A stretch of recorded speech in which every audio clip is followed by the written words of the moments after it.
Have you ever pulled a weed from your garden and been shocked by what happened next? There are some weeds that actually spread across the entire flower bed. Now, looking at them, it seems like there are hundreds of weeds, but underneath the soil, they're all connected to just one root. Now, that moment you pull that root, you're left with a big, huge, empty patch.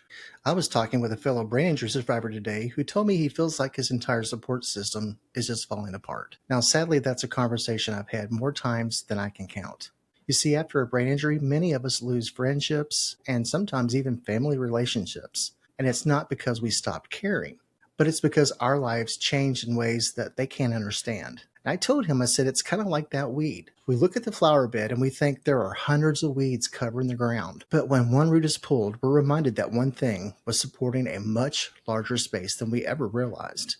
That's what losing a relationship can feel like. You don't just lose one person. You lose all of the conversations, the memories, the routines, the encouragement, and the place they once occupied in your life. But here's the hope. An empty patch isn't the end of the garden. It's where something new can grow.